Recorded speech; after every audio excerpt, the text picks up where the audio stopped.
Okay, welcome back. This is part 2. Once you have all of your buttonholes done, and you can see that I have the 5 buttonholes on the front, I have the one on the collar band, and I have the one right here on the cuff. Next step is to mark our buttonholes, and I have them all cut open. All right, so we're going to, once again, we're going to line up our collar bands, or sorry, the front bands. We're going to line up our front bands just like this. And then you're going to take your marker, whichever marker you want to use, and you're going to mark the center of each of your buttonholes, just like this. I'm going to do the top right here. And our cuff right in the center. I don't know if that one's going to show up. We'll see. Yep, it showed up right there. Okay, so if I pull this away, you're going to see where all my markings are, and that is the placement for our buttons. All right, so come on over to the machines.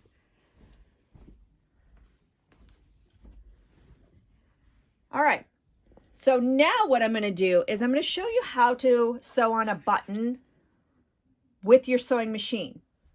I'm lucky. I have an automatic buttonhole stitch that I can use. It's a bar tack. It's number 24. And it looks like that. I don't know if that's going to, an LED, I don't know if that's going to show up. But that is the width of all actual buttons. All buttons have that width already. You can see it. And that is the same width right there. Now, I have taken off my foot, so I just have no foot on there. And that, I find, helps the, it helps keep the button in place. So what I want to do is I want to take my button, which is right here, and I want to take some Scotch tape that I have.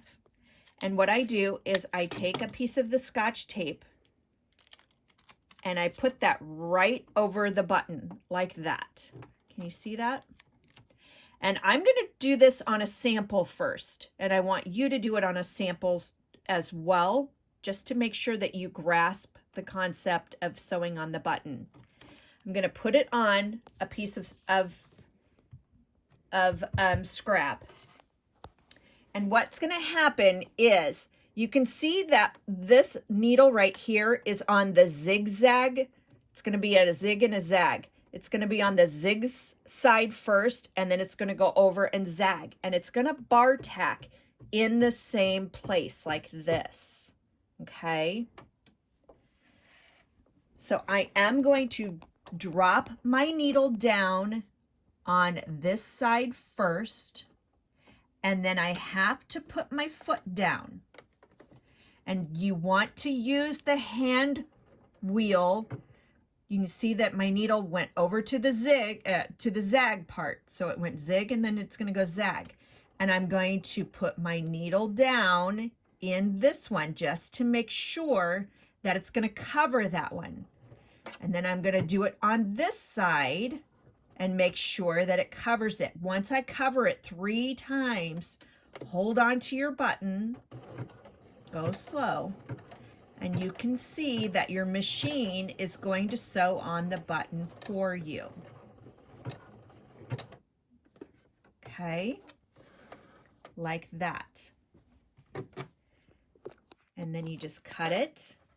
And you cut it. Now, if you don't have that particular stitch, you can use a zigzag stitch, just a regular zigzag stitch. And when I showcase the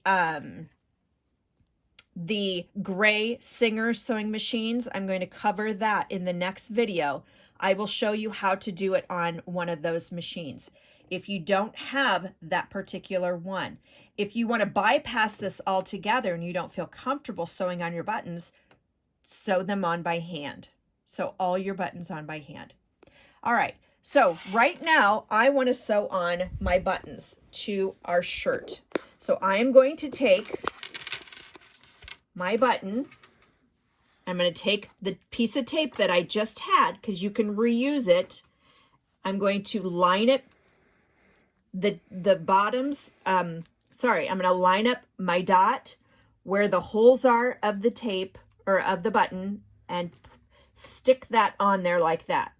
Now, if you want to put buttons already on here like this and put your tape and have all your buttons like that, all taped on, you can definitely do that. I usually go button by button.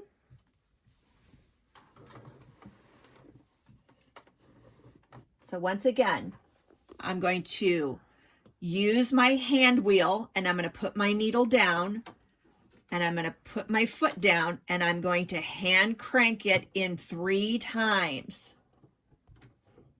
There's 2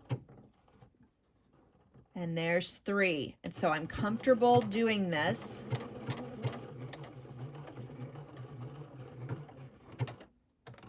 Just like that. It saves so much time to do it this way.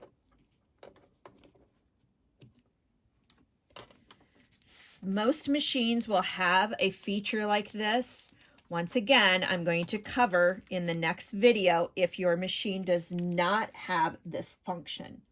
So you're going to continue sewing on these buttons on your machine all the way around. And then when you're finished, go ahead and put your button through your buttonhole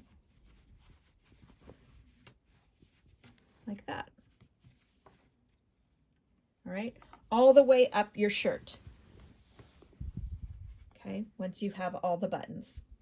All right. Once again, if you're not feeling comfortable doing it this way, sew your buttons on by hand. All right, happy sewing.